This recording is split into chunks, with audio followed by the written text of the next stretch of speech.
Welcome, everybody, back to another episode of Wire2Wire Sports Podcast. I am the NFL genius, Gene Walsack. In the upper left corner, we got Kent State Zone, Cleveland Zone, College Cuttrell. Gentlemen, I feel like this is it's a very summer-esque kind of show. We're kind of just getting in where we're fitting in this week. Nothing, I feel like major pop, but at the same time, I feel like we're about to have a lot to talk about. How you guys? It's always a major pop in Wire2Wire Zone. Always a major pop. In the upper right corner, Scholastic Shally, Uncle Shally, Mr. William Shallcross. What's up, boys? Nothing much, pal. Nah, keep getting rained out. Don't have any funny nicknames this week. Well, I'm fired up. You're dry. I'm fired up. We need to wake up right now. And what better way to wake up than hot wire? We're going to get some fire with some hot wire. Head over to Cottrell to talk about what's on the docket. Perfect. So, got 4 topics this week. Again, I feel like it was a week where normally we have like a ton of breaking news and stuff like that. This week, I wouldn't necessarily say it's that, but NBA side, you had 3 major extensions happen. Paolo Banchero signed his 5-year extension with the Orlando Magic. The reigning MVP and reigning world champion Shai Gilgeous-Alexander signed his 5-year extension. And Chet Holmgren, also Shai's teammate, signed a 5-year extension as well to stay put in Oklahoma City. Just, I guess, wanted to get your guys' thoughts about the signings there, especially with OKC. I think it's a little bit more of a interesting conversation because we know that, Jalen Williams is also about to be an upcoming, he's also going to be due for his extension as well there. So they're shelling out a ton of money. They want to keep the game together. I think it makes sense. They're world champions. Do whatever you got to do there, but just wanted to get your guys' thoughts on the extensions of all these young stars in the game. Did you view the contracts on these things? Like when they kick in? Chet's contract doesn't kick in until 2029, 2030. So and that's the next CBA is 2030. So I think that it's genius the way Sam Presti has built this. He's going to be able to make it happen and be able to keep this young core together for 4 or 5 years. And before any salary cap implications happen. And then you don't know what happens 5 years from now. The CBA could be $100 million more in cap, the way the NBA is going. I think it's very smart, very ahead of the game. Sam Presti equals Howie Roseman of the NBA. Let's give credit where credit's due. Lock them up. Lock up those Thunder. Paolo Banchero is an easy one, by the way. I feel like that was just here you go, whatever you want, Paolo. Your next budding superstar. We have nobody on payroll, really. Here's all our money. No issues there. Shall we? No, I think Paolo makes even more sense than either one of the ones for OKC, and they both make a lot of sense as well. Must be nice to be in OKC and have a general manager that knows what he's doing. But, that's neither here nor there. Paolo Orlando had to do it. Makes all sense in the world. He seems happy there. Again, they're continuing to build around him in the right way. Again, must be nice to have a GM that knows what he's doing. But across the board, I think they were all really easy decisions. And OKC is going to try to keep, to your point, they're going to try to keep that core together as long as they can. And there's no reason not to. Their depth is one of their best weapons. So with who they have coming down the pipeline still, like you said, with Williams and everybody else, and the way they're structured in the years, they should be able to keep all these guys together for a long time. So it could be very interesting. 5 years ago, who thought we'd talk about a OKC dynasty possibly? And they have a shot to do it. I think for me, go ahead, Gene. No, go ahead. I was going to say, for me, the most interesting thing here is that Paolo's contract is interesting because there's certain aspects of it. It can increase if he gets all NBA or all defense MVP award things like that. But I think Palos is going to ultimately turn out to be such a bargain because I still don't believe we've seen the best version of Paolo Banchero yet. I think he has true superstar written all over him. I think he can be a top 10 player in this league. And I think Paolo was one of those guys. I'm not saying the Magic can necessarily win it this year, but I do think Paolo Banchero in the future can be the best player on a championship winning team. So I absolutely love the fact that the Magic got him for this. And to your point, Gene, about the CBA, being potentially changed in a few years there, I think that's going to turn out to be the biggest bargain for Orlando and for OKC there as well. And with OKC specifically, they might find a way to not even be over the second apron by the time that these contracts really start getting into the meat and potatoes of the deal. The interesting part is exactly what you just said. I think that they're not going to hit the second apron, and they have a bunch of guys locked up for the long term. When I look at the situation that happened in Orlando, Paolo Banchero has to make a first-team All-NBA to max out that contract in his first year. In year one. Yep. That's a crazy, I don't think he's going to be first-team All-NBA, or he has to be All-NBA defensive player. Yep. So, these contracts are great, but you're getting these guys betting on themselves, and you're locking them in, and they're great values, great bargains. Shally, you seem a little bitter, bro. Do you have an issue with the 76ers front office or something? You can watch last week's show if you would like to know my opinion on the 76ers front office.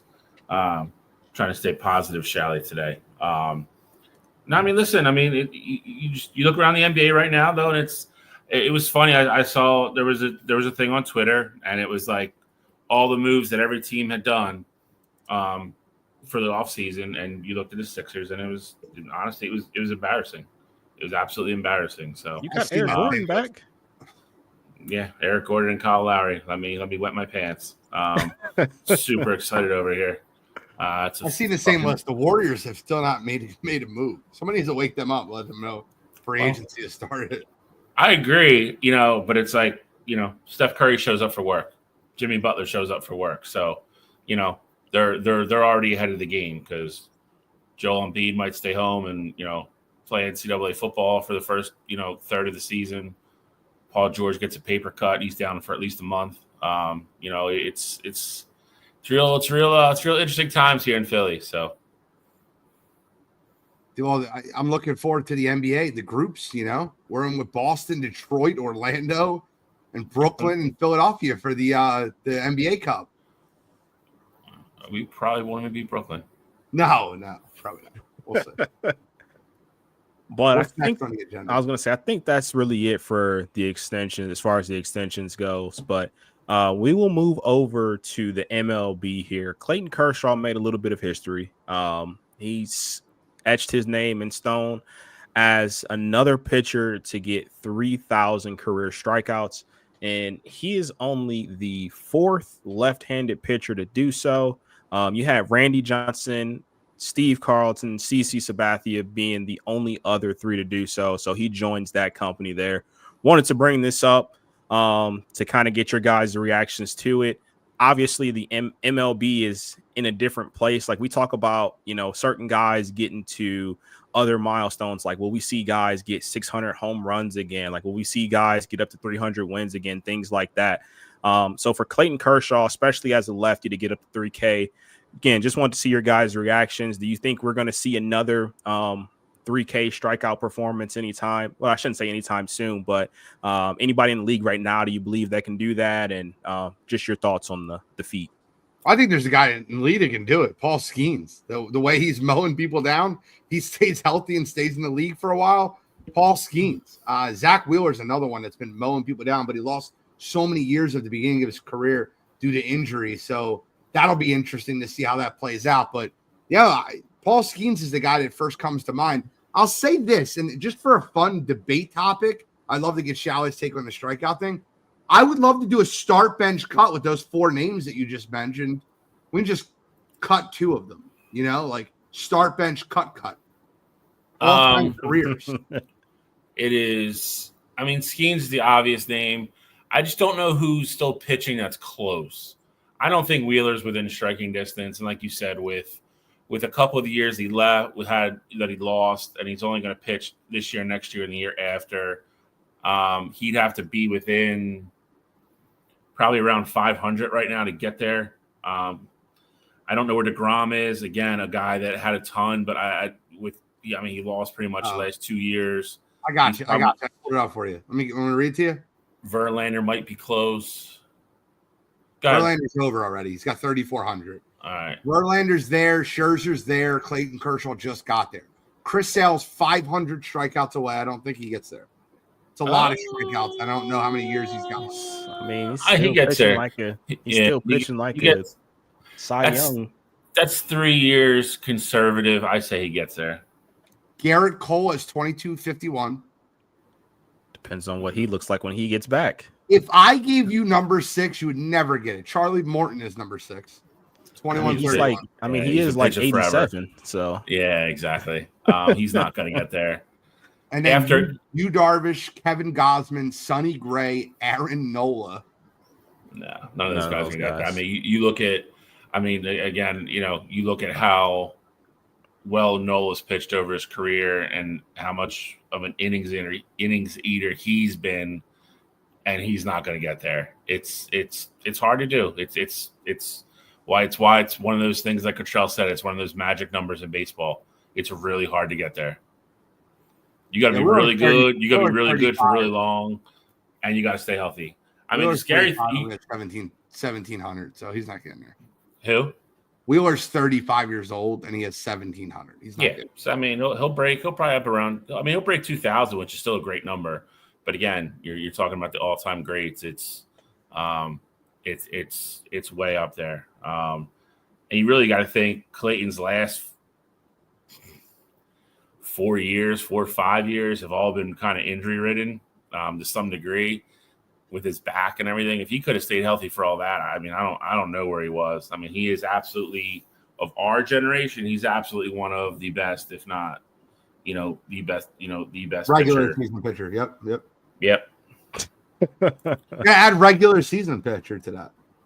I mean, until that last postseason, yeah. I mean, he's squared away a little bit, but it's not a bad thing to say. CC was in the same boat. Well, that'll be fun. Can we do that real quick, Cottrell? We got time. We definitely got time. Give me the 4 pitchers that the lefties that have had 3,000 strikeouts. Read them to me again. Steve Carlton, CC Sabathia, Randy Johnson, Clayton Kershaw. It's easy. I didn't realize how easy it was. You're starting Randy Johnson, you're benching Steve Carlton, and you're cutting CC and Clayton Kershaw. You're welcome. Sally, am I wrong? I don't think you're wrong with your cuts. I mean, I'm not saying you're wrong the other way. I think that's a way more in-depth discussion than. What is? You think that? Listen, I love Lefty Carlton. Lefty Carlton is not Randy Johnson. Carlton doesn't have the win-loss numbers because he played on a couple really, really bad teams.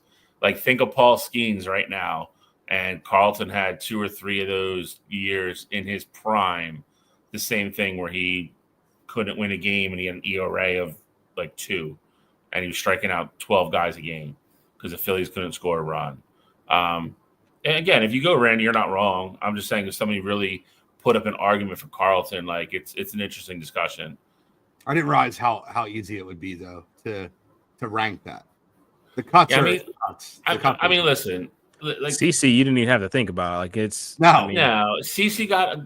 I mean, to his credit, I mean he stayed around a lot longer than I think people thought he was going to, but he had a lot of like during. I will say this: during their primes and their peaks, the other 3 are so far ahead of what CC was. It's not even close. Agreed. CC has a lower ERA, career ERA. 3.29 versus 3.22.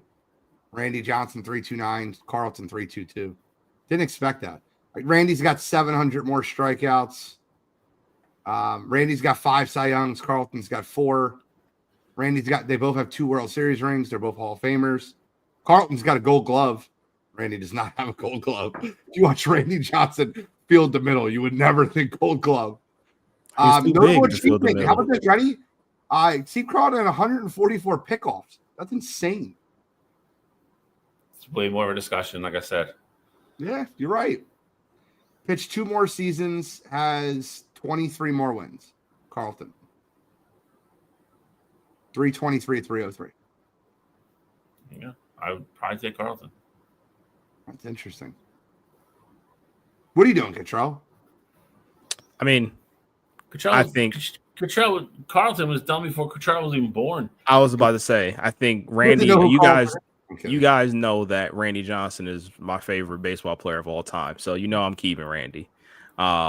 Steve Carlton, I know he's a Philly because of my time being up there. And so that I know he's a legend because of that. I have no clue what stuff he had. Like I have no idea what he was throwing out to people, things like that. So of course, top 3 or 4 slider of all time. It's not wrong. But I have no idea. I didn't watch prime Steve Carlton, so I have no idea what that looks like. So I mean the numbers are undeniable there. So I would go Carlton there as well. But of Kershaw and CC, I mean Kershaw is clearly my 3, and CC would be my 4. No AI said while both are legendary pitchers, Randy Johnson's higher strikeout totals and overall dominance during his peak years give him the edge over Steve Carlton in the debate of the greatest left-hander. However, Carlton's longevity, 4 Cy Youngs, and Hall of Fame inductions solidify his place amongst greats. So AI sided with me, but 4 straight Cy Youngs is tough to go against. No, 4 total Cy Youngs. No, I'm talking about Randy. Oh, yeah. I think 5 total. I think Carlton should at least get some bonus points for not being like one of the ugliest athletes ever. Randy Johnson does look like a fish. He's a 6'6" pitcher. Like that gives you aura alone. Bro, he's like he made a bird explode. Like let me see Steve do exactly. He kills animals. He's a heartless person. Oh, this isn't PETA. I This think isn't we're the going PETA there. special. What was why can't I think of his name? What's the ugly guy from the NBA? Tyrone Hill? Guy from the NBA. Tyrone Hill? No, Sam Cassell? Sam Cassell. Cassell. Randy Johnson's the Sam Cassell of Major League Baseball. Sorry, Sam Cassell is one of the best bars of all time. I make bucks like Milwaukee because, like Sam, I Cassell. Bars. Bars. All right, Nice one-liner. All right, so enough of the Kershaw talk. We're gonna go over to another guy. Yarkoff. Another guy who's considered one of the GOATs, John Jones. We talked about him last week, I believe, in his decision. We were wrapping up the UFC talks. Talked about his decision last week to ultimately retire, give up the belt. Tom Aspinall is your undisputed heavyweight champion. And just after 13 days of being out the USADA pool of drug testing, he's already back in. Wanted to get your guys' thoughts. UFC is obviously a big topic on our shows here. Wanted to get your guys' thoughts on John Jones just teasing retirement, kind of going 1 foot in, and now he's like, hey, you know what? Maybe I do have the itch again. And I believe his quote was, it feels good to be the hunter again. Well, I think that the whole thing with John Jones is he wants to fight on the White House card. That's what I think it is. I think that they're planning on having a card at the White House, which is insane to begin with. Facts. I don't understand how they're going to do that, but I think he wants to fight on that card. So and the thought process would be he would go back and USADA testing and fight on the White House card. But I think you only need 9 months, and they're not expecting that to happen until July of next year. So correct. That's interesting that he's doing it now. It's so wild. They're going to have a fight on the White House grounds. I think it's funnier that I'm not even getting into it. Trump said that he was like, yeah, Dana's taking care of all of it. We're not even worried about it. Dana, whatever Dana wants to do, we'll let Dana spend his money, build whatever facility he needs, and get it taken care of. The Octagon. John Jones is a jerk off, dude. I'm sorry. Like, I don't care how great of a fighter he is. He's a jerk off. And That's fair.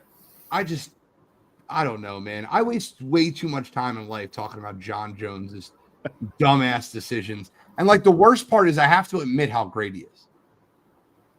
Well, at least this time when we talk about him, it's actually because of the sport itself. Like, we're not talking about the dumb thing that John did. Although I do think it's dumb to retire for 13 days. But like, at least this is actually a part of the sport itself there. I guess. Shai, what's your thoughts? John Jones making his comeback. I think you guys are overthinking this. That's what I think. I think he retired because if they probably would announce a fight, USADA might have came knocking on the door, wanting to test right away. John's probably burning hot already from a weekend banger. He might have had something planned. He might have had like half a key under the bed he had to get rid of. He's like, I'm gonna retire. I'm gonna do all this coke, and then once I know it's out of my system, I'll get back in the testing pool, and maybe I'll come back. He's got all you guys fooled. He just went on a rager. That's all. I mean, I wouldn't put it past him. Everything that we know about him. He's like, oh God, he is frustrating. Like, I wish he was like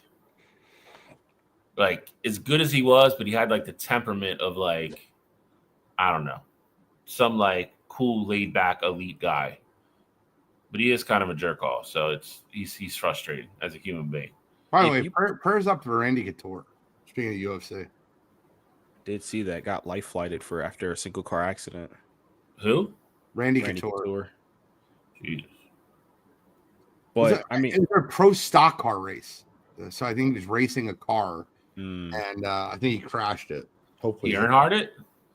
I don't know. Turn right. All right. Jesus Christ! It's happened like an hour and a half ago, bro. Too soon. Did he Earnhardt it? What is wrong with the people on this show?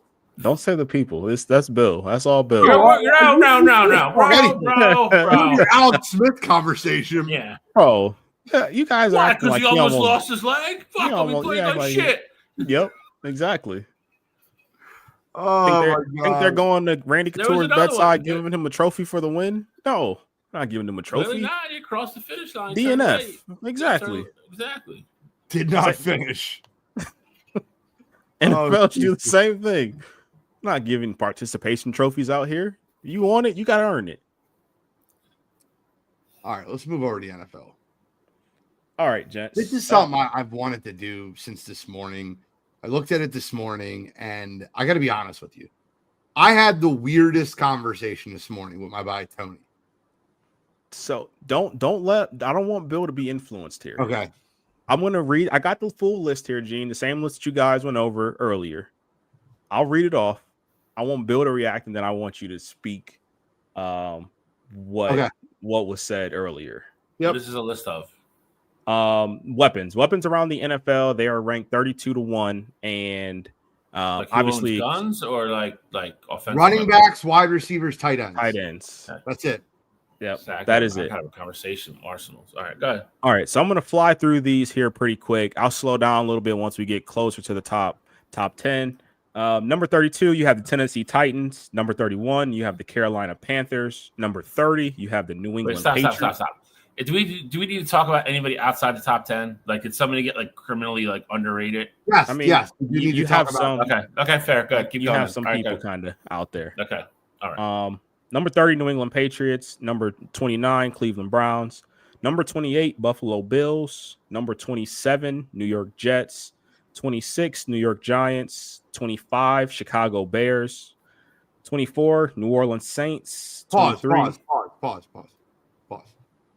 Real quick, just the last 10, basically from 24 to 32. Are we really believing that the New Orleans Saints and the New York Giants aren't the worst two weapons teams in football? We're going to really pretend that the teams below them on this list have better weapons than them. There's no argument there. Am I wrong to say that? I don't want to. I don't want to go too far. The Giants and the Saints are 24 to 26. Are we counting quarterbacks in this? No. Or is it just weapons.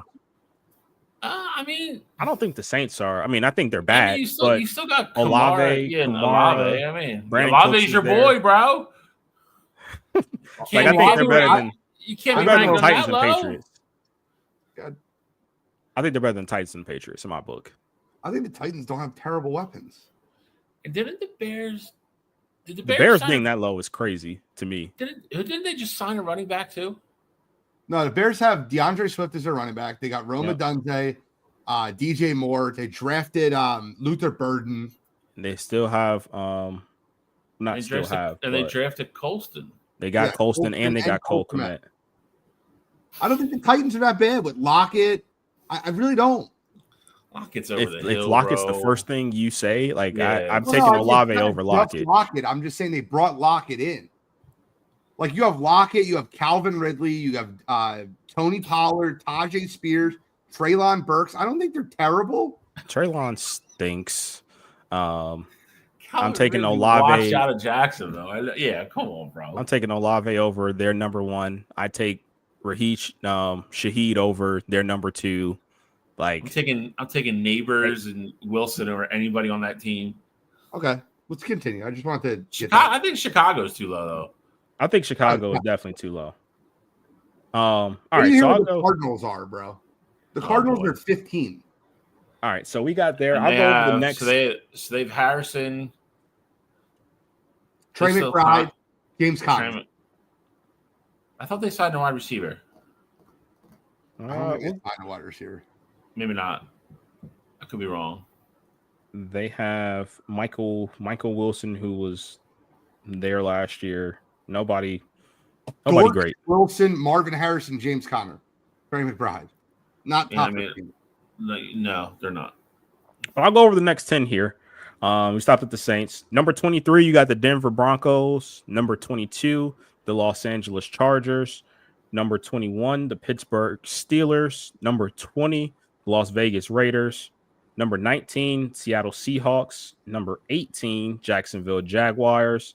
Number 17, Green Bay Packers. Number 16, Indianapolis Colts. Number 15, the Arizona Cardinals. Number 14, the Houston Texans. And then number 13, the Washington Commanders. I don't think this list is terrible. I just think the Raiders are too high. Yeah, I would agree with that. I don't think it's terrible. I feel like it's a little bit off, like everywhere. Yeah.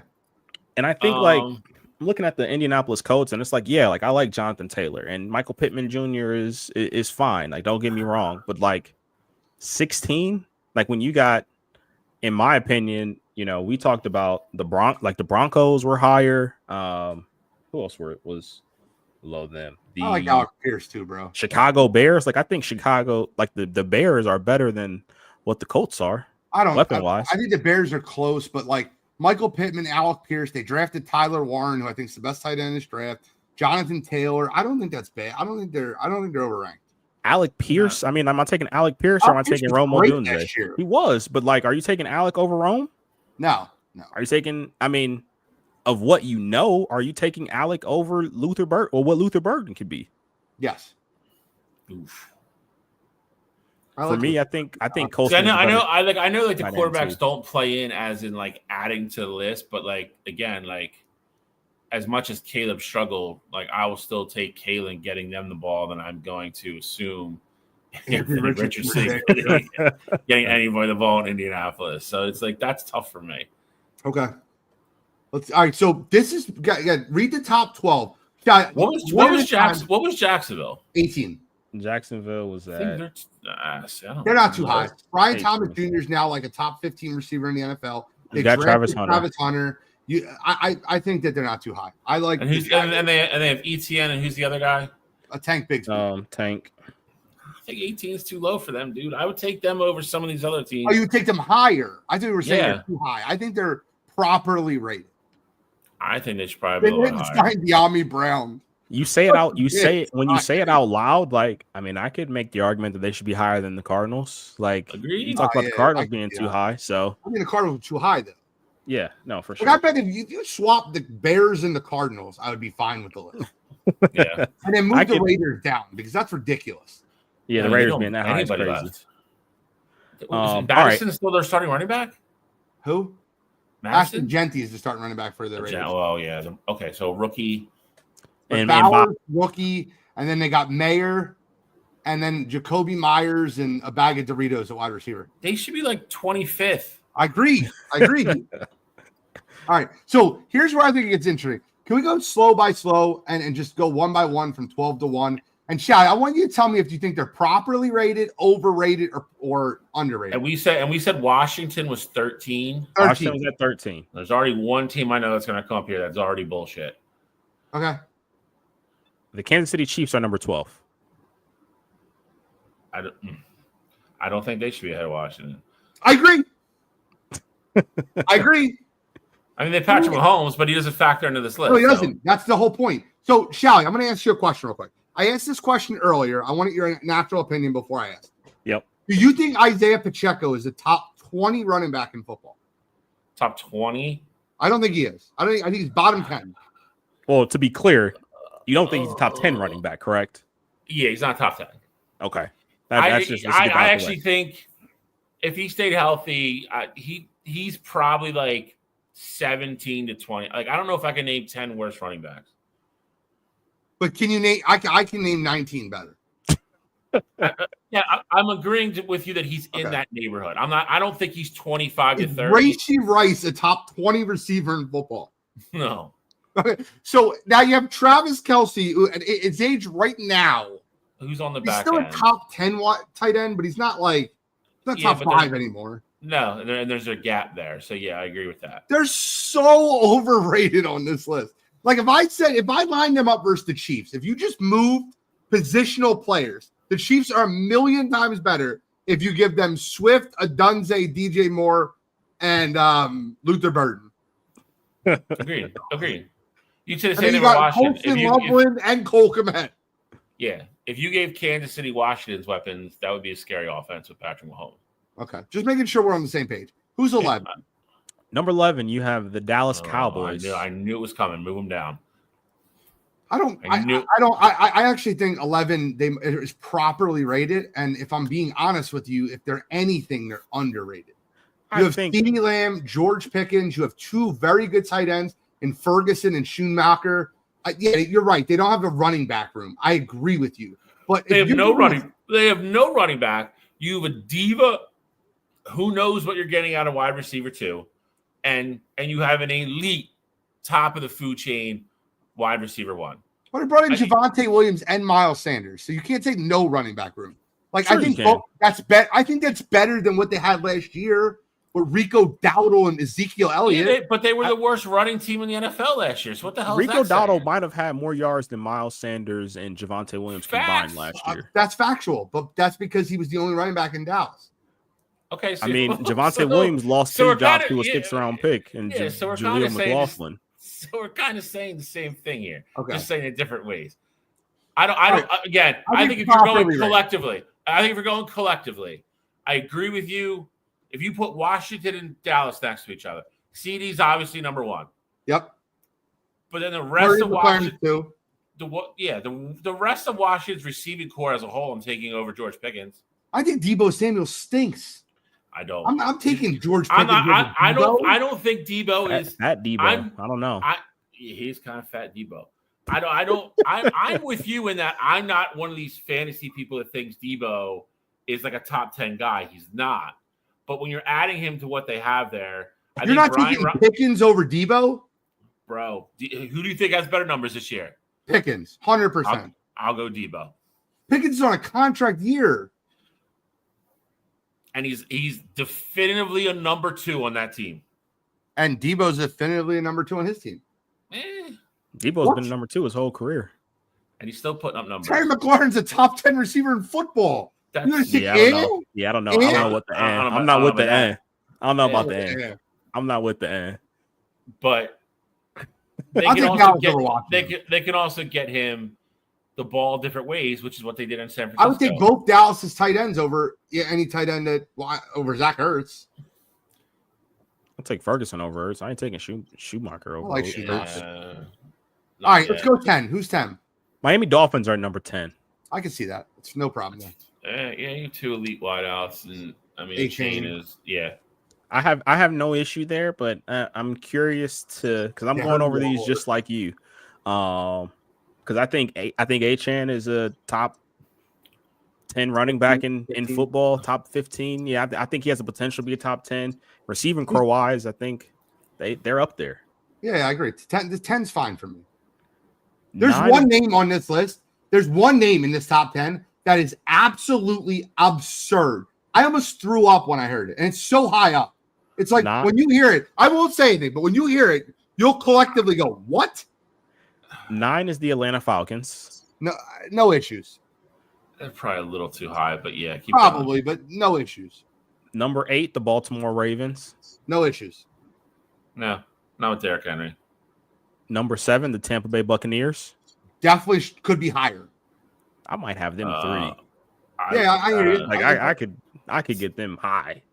Oh, yeah, I love Bucky Irving. They got Mike Evans, Chris Godwin. They drafted Emeka Egbuka, Kate Otten. I would go to war with Mike Evans. So yeah. Yeah, so I could potentially move them up. Number 6, the Minnesota Vikings.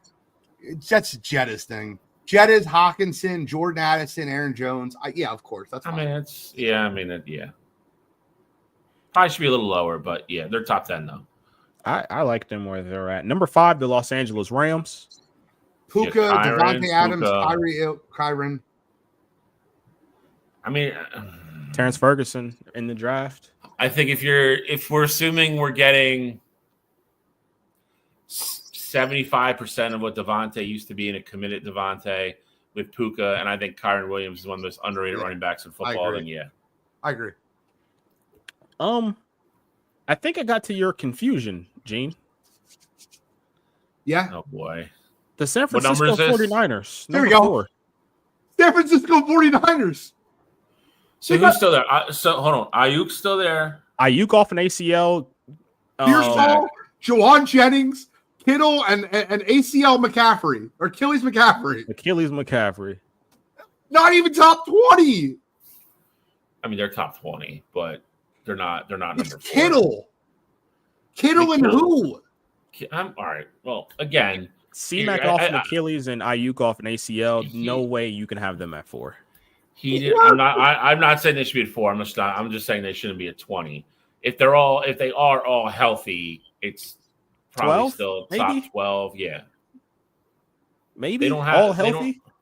They don't. Their wide receiver 2/3 kills them. Oh. Ricky Pearsall. Oh. And I think that there's no way McCaffrey is going to return to form after he didn't tear his Achilles. We need to stop saying that. Like he had that, he didn't tear it. But he has arthritis in it, whatever it is. Okay, but I'm saying he didn't play the whole year though. And when he played, he stunk. I don't think that's true either. I'm just saying this.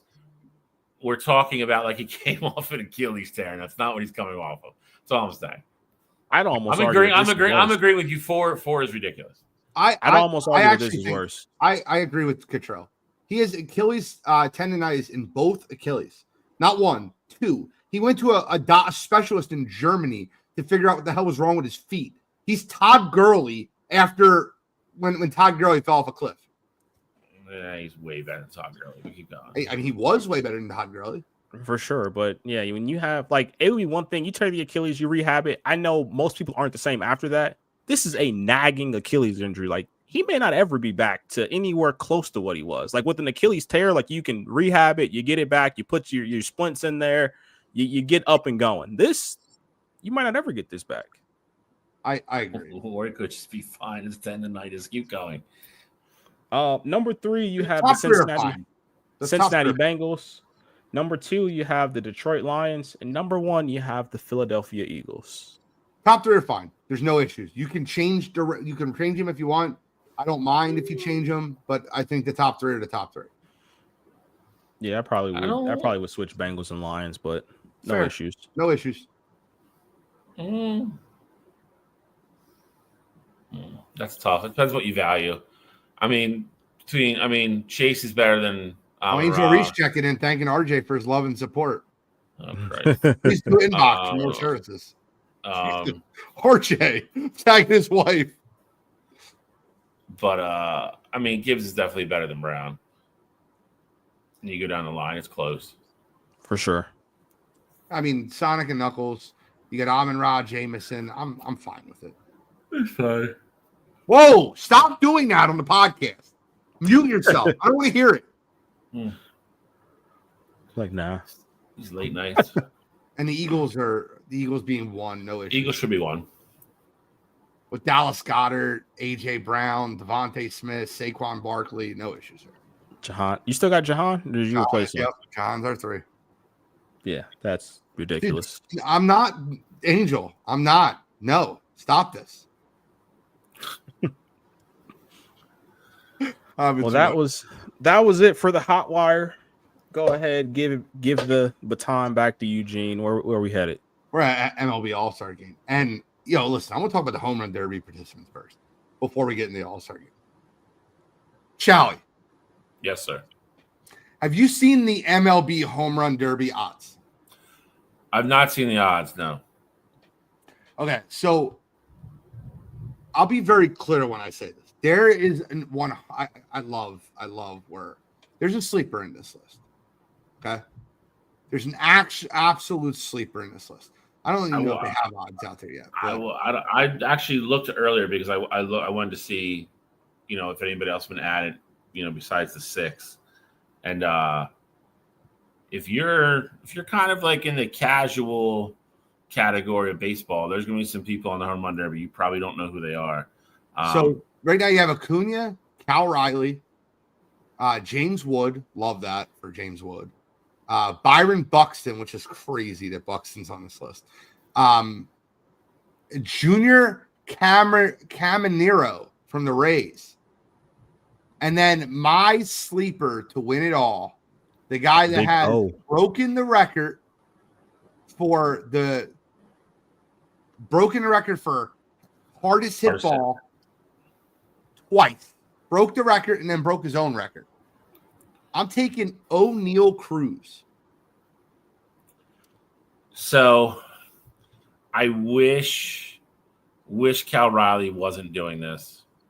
The part of this that I don't want you to brush past that. What? I don't want him to become, and I'm not saying it's going to happen, but I don't want him to become. He's on the verge of. If he has the second half as he had in the first half, you're talking about offensively the best season probably a catcher's ever had in the history of baseball. You're absolutely right. I would love to see it. I don't want him to become one of those people that has the pitfall of getting in the home run derby, messing up their swing, and then come out in the second half and sucking. So that's my fingers crossed thing. Like all of you guys, I love to see history. I don't think people really realize how close he is to breaking a bunch of records that have been around for like 80 years. And I'm talking about past Piazza, all those type people. Like he's on the verge of breaking all of them. So I would like to see it. That's the only reason. Other than that, I mean, he's had an incredible first half. He deserves to be in it. O'Neal Cruz obviously is going to be one of the guys that is capable of fireworks. Like Gene said, he might murder a couple people in the stands. He might hit a ball somewhere that they've never seen in Atlanta. They shouldn't have the kids in the outfield fielding the fly ball. I agree. I've said it for years, man. You always see it the next day. There's like reverse fans put their videos up on Twitter, and there's always some little kid getting domed by a fly ball. Like it always happens. I don't understand why they do it. I understand it for the kids. It's incredible, but you're asking them to catch fly balls at a height they've never seen before. There's balls coming at them with speeds they've never seen before. Kids get hurt every single year. But especially when O'Neal Cruz is batting 122 miles an hour. Yeah. Kid just rip kids' arms off. It's my one concern for him is I think he has such a long swing and he swings so hard every max effort. I think he could get tired. I'm sure it's gonna be hot and it's gonna be muggy in Atlanta because it always is. That's my one concern for him. But I'm kind of, I think it's crazy that like a lot of people are sleeping on Acuna. because I just feel like he's one of those guys that's just kind of his natural BP swing per se. I think he's going to hit a lot of balls out, but I'm going to go with Wood. That's my official pick. I'm going to go with Wood. I'm going O'Neal Cruz. I don't know. I feel like originally I was going to take O'Neal Cruz as well, but you can. Why do you have to change? Because you can't agree with me on the driver. No, it's not that I can't agree with you, but I got to be different here. Of the guys, and you know what? I think Cal is probably going to be the favorite going in, and I'm rolling with Cal to take home the crown. I'm very curious to see who these last few guys are going to be, though. I do want to address what Shally said earlier about him not doing the home run derby. I would agree with you if it was like Pete Alonso or if it was like a guy that has done home run derbies before. This is Cal Riley's first home run derby. Like for him, he might never get this moment again. Listen, I get it. And he's from the Atlanta area. That's where he's from. So again, I understand why he's doing it. To your point, Alonso, when he does do this, prepares for it, and it's kind of more of his natural swing. Like you're not going to have the fall off that some guys have had before. It's one of those weird things in sports. It's like a Madden curse. But yeah, Shohei, will Cal be using his torpedo bat? I'm assuming probably not. Probably not. Why would he? Why wouldn't he? Because you're going to barrel BP pitching. The torpedo bats so you don't get jammed. I don't think. What are you talking about? Oh, there's more weight in the barrel for a torpedo bat. Yeah, it's on the bottom though. It's by the handle. It's so you don't. That is not true. Yes, it is. No, it's not. It's lower. The barrel. Look at the shape of the actual barrel of a torpedo bat. It's different. That's why when they started using them and everybody started pitching inside, they just shatter because there's no weight left in the handles. I'm going to pull up the image. Right now. I'm just going to pull it up. I got you. So what happens is they lower the barrel on the torpedo bats. This is really, there we go. This is the perfect one. Standard versus the torpedo. Let me just pull this up. There we go. Share my screen.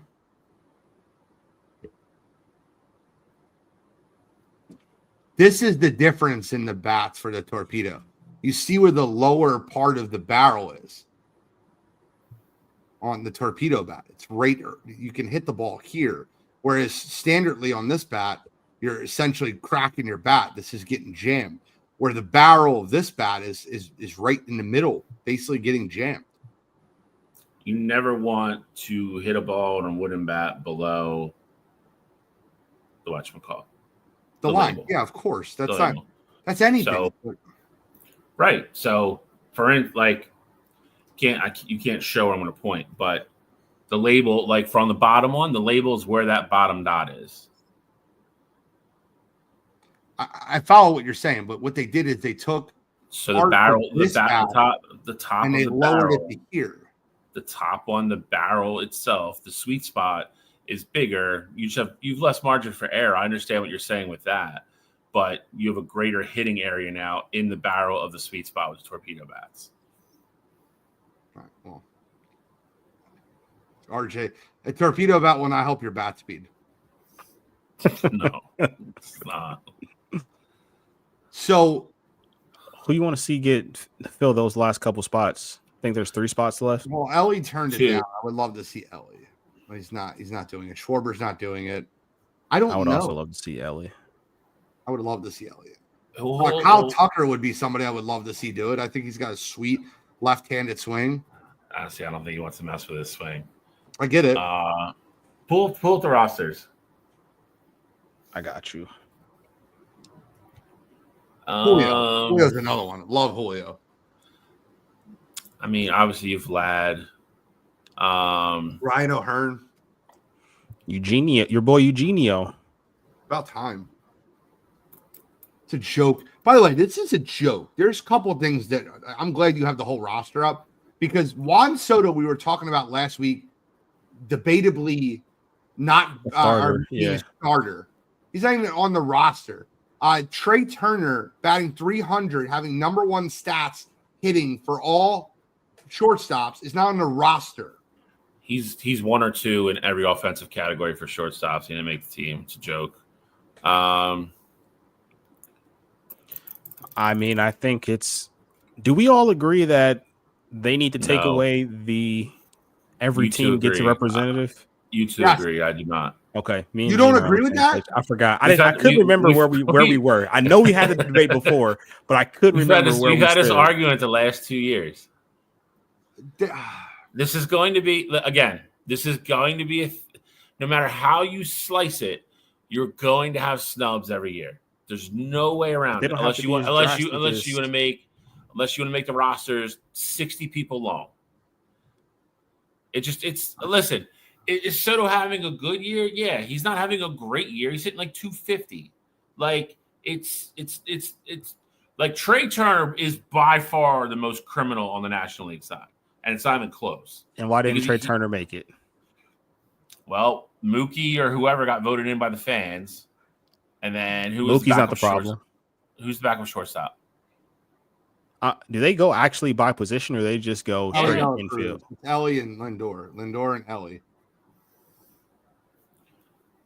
Did Cincinnati have any other? Not saying that Ellie shouldn't be in the game, but did Cincinnati have any other representatives? He shouldn't be in the game over Trey Turner. So again, but do you not want to see Ellie in the All-Star game?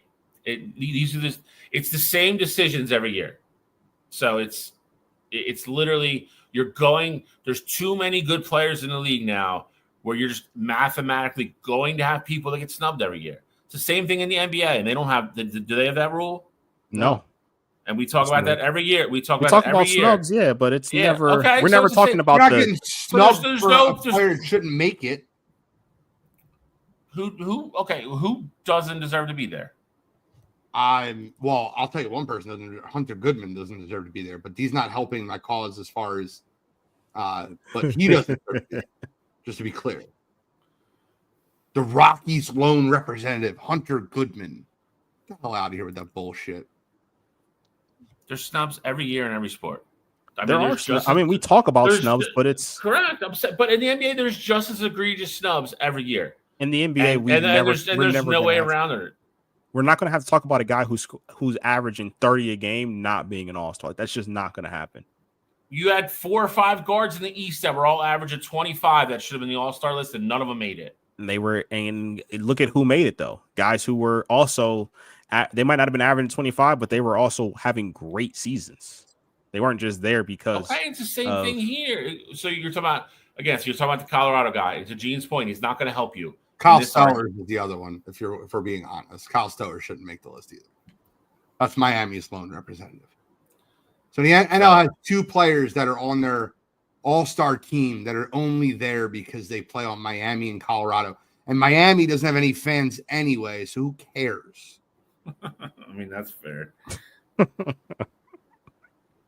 That's a good point. Like, I'm not saying Tampa Bay obviously is not going to be in the same boat on the AL side, but like, if their fans don't care and if they're having a down year, they shouldn't be able to just get to send a representative to the game just because they're part of the 30 teams that are there.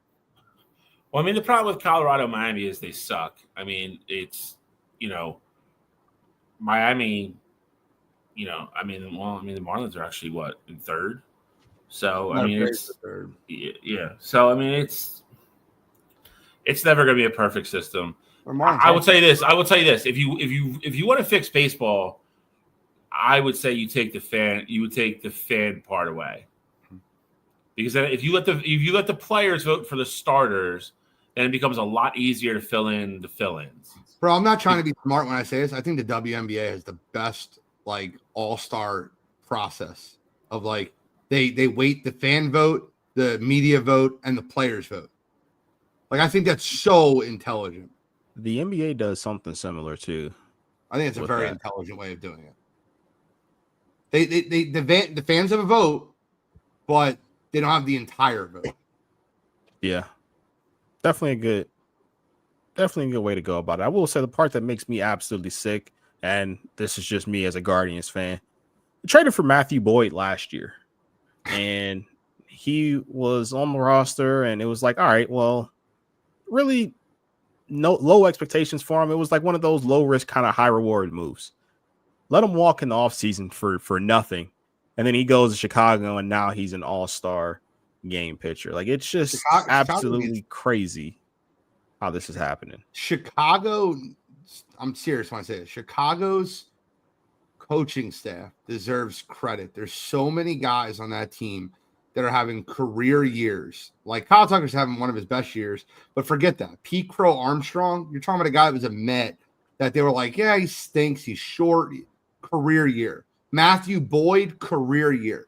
They're having guys that are just playing on that team that are just, I got to give them credit, all the credit in the world. Their coaching staff has done a great job. And again, if this was a year where Soto was hitting 330 like he normally does, and he's got 30 home runs and all that stuff, then it's, they probably figure out a way to do it. But like, he's having a nice year. He's not, but again, he's not going over either one of the Chicago guys. Acuna is the one you should, I mean, honestly, if you're being honest, is the guy that should come off. Like, Soto's having a better year than Acuna. And that's what I'm saying. Like, if you take the fan part of it away and let the players pick the starters, a lot of these situations go away. Because but I think you're not going to have somebody starting that shouldn't be. Like Mookie Betts shouldn't be on this team this year. He shouldn't. I'm sorry. He's not having a great year. To Gene's point, though, and I know you got something to say too, Gene.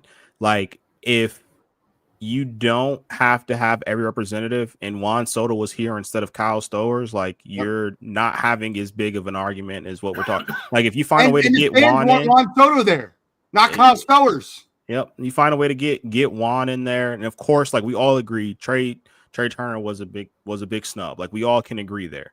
But those two guys, and we're not having a discussion. Like, we're talking about guys who are having good season that aren't on the team. We're not talking about guys who are having. Wait, is Brendan Donovan the only representative for St. Louis? Do they have any other representatives on the Cardinals? Hold on. Probably not. I mean, the only other person I think that would even possibly make it would be Sonny Gray. It's not going to be Arenado. Sonny's not on. Yeah. So I mean, no. Cardinals All-Star, just single All-Star, Brendan Donovan. So Brendan Donovan made the team over Trey Turner. That's one. They're carrying four shortstops. Made over Juan Soto. So you're looking at the situation where it's very obvious you'd rather have Trey Turner, Juan Soto there than Brendan Donovan and Kyle Stowers. I don't disagree on talent, but my point is you're literally your top two shortstops on this team shouldn't be there this year. I think Ellie and Frankie are having decent years. I think they should make the team. But if you're asking me the three shortstops that should be on the team, it should be Ellie, Frankie, and Trey Turner. But Juan Soto, you said batting 250. He's batting 270. And not only is he batting 270, he's got 21 home runs. He's got a 400 OBP because he walks a ton. Now, listen, is it Juan Soto's best year? No. But 21 home runs at the break, 270 batting average, 400 OBP, should be on the team. What's his career batting average? Yeah, it's higher than that. He's not having the best year.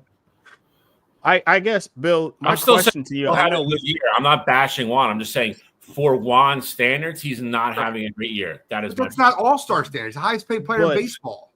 But I also want to kind of get your take on it, Bill. Sure. What is it about the representation from every team that is appealing for you for an all-star game? Like, what is it about? Like, obviously, it sounds like you want everybody to be included. But like, what is your? He likes participation trophies. No, I'm the last person who likes participation trophies. It's more of a traditional thing, and you have to remember, the All-Star Game it's an exhibition, and the whole goal of it is to get everybody from every team to watch. If like Pittsburgh, you can't use Pittsburgh anymore because Skeens obviously deserves to be there. That used to be like our whipping boy. Oakland, you can't really say because Wilson belongs there. So, I mean, if we're going Colorado and the White Sox or whoever, it's more of an exclusion thing. And that's just the way they've always done it. And again, There's not a year you can go back.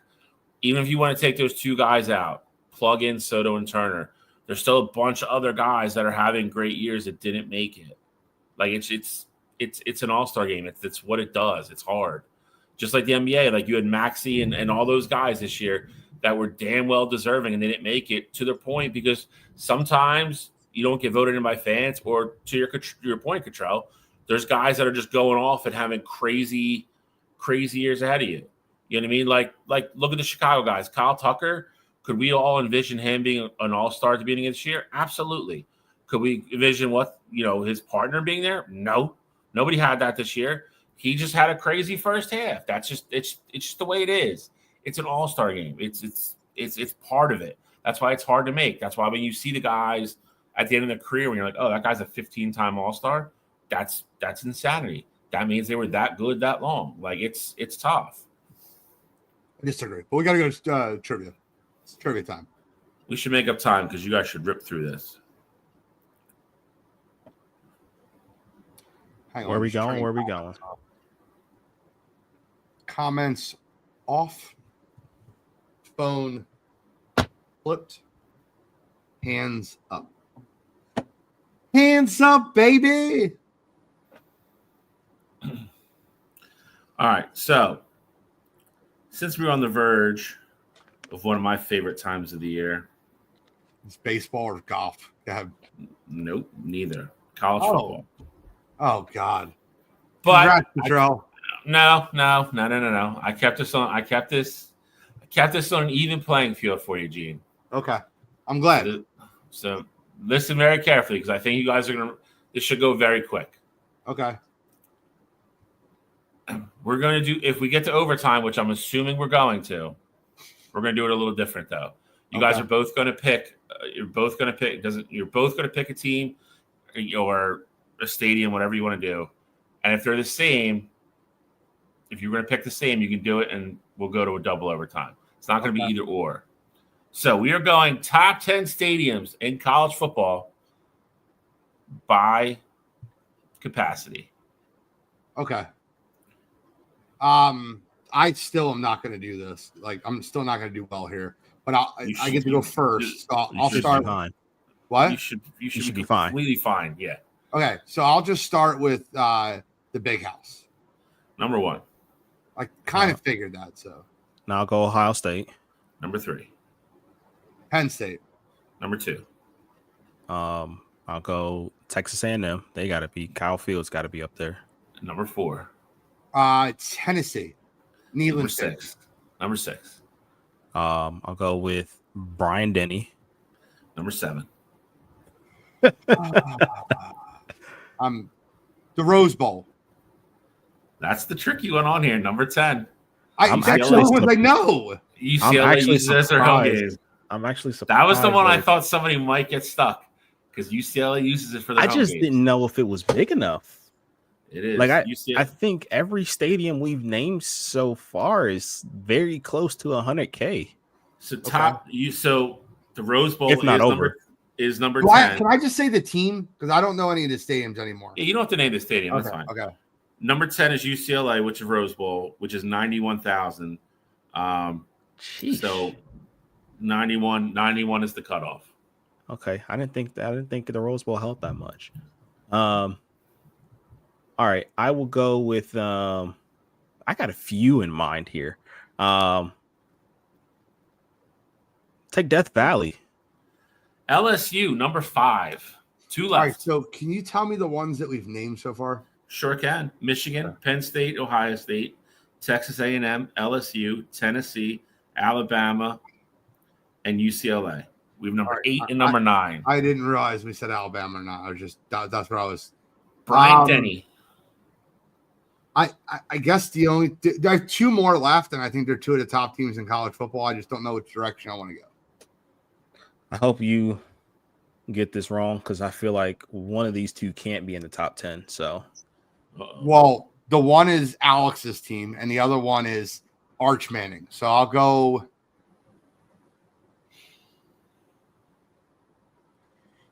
Everything's bigger in Texas. Give me Texas. Texas, number 8. Cottrell needs this to force overtime. Well, Gene would still have to get it right, but Give me Jordan Hare. Give me Auburn. ooh, Auburn is not in the top 10. Oregon. Oregon is not anywhere close. Oregon is not in the top 25. Oregon holds like 50,000. 50,000.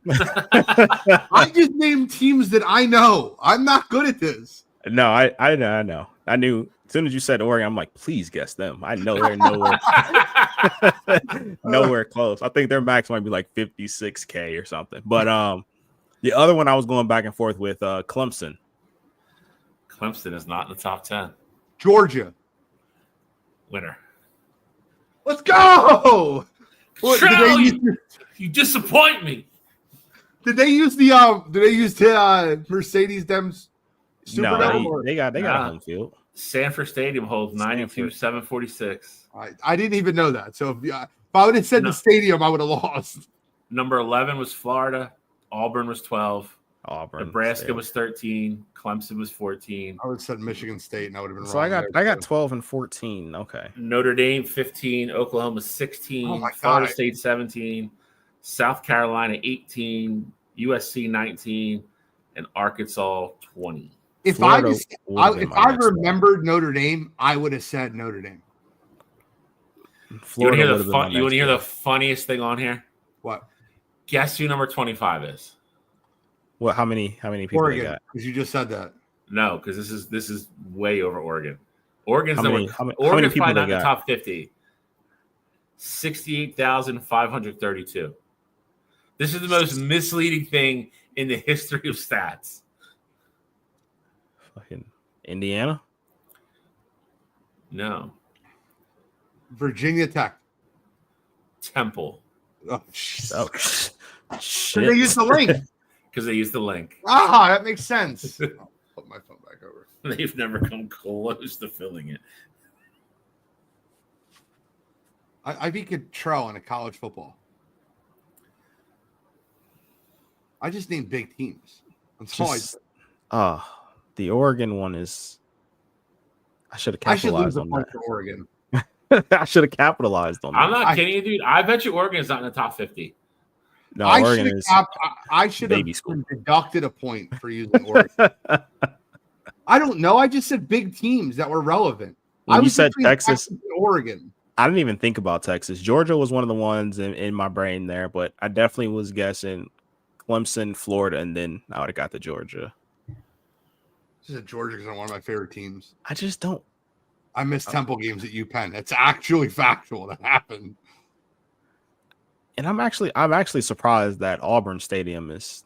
What do they hold, Bill? 86,000. They're 89 and change. They were right there. Because that stadium is massive. It is. I am so glad I got lucky here. Thank you. Told you it'd be quick. You're right. It was very quick. And we can get back to. Oh, by the way, so do you have the graphic for the WNBA All-Star game? Absolutely. I love you. You're awesome. Do you have the team? Oh, you have the teams and all? Yo, so listen, did y'all watch this draft? I did not see the draft, no. I watched it. And I want to here's a couple of things I want to tell you. Number one, Caitlin Clark's a genius, right? She drafted with her first overall pick, she took Aaliyah Boston, and then the alternates, she had the first pick, she took Kelsey Mitchell. Because this game doesn't mean shit, and the first thing you need to do is make sure your teammates are happy. But Nafisa Collier's team is so much better. Like, if they were playing a 7-game series, Nafisa Collier's team would win 4-1. And the only reason Caitlin Clark's team would win a game is because one game they would shoot the lights out. That is, first of all, it's absurd. Asia Wilson went 7th overall.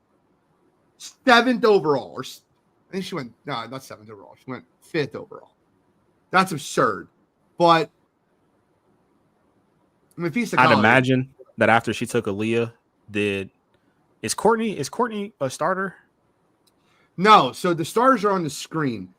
She went Aaliyah, Sabrina, Asia, and then Satu Sabali. No, I meant for Nafisa's team. Fee went Brianna Stewart, Alicia Gray. Alicia Gray. Okay, Nika, and then Paige was the last starter. I got you. Okay. Paige didn't get drafted. She just basically got placed. Yeah, makes sense. Just like Kayla Thornton got placed.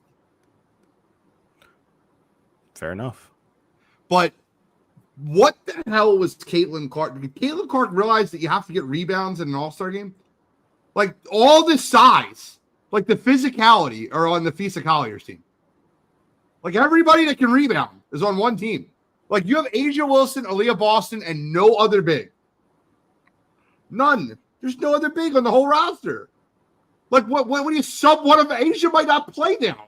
She hurt her wrist yesterday. She did. I don't know how they're going to rebound the basketball. They got the Visa Collier, Stewie, Beckers, Williams, Angel, Alyssa Thomas. Skylar's a good rebounding guard. Ryan Howard. Like, what the hell were they thinking?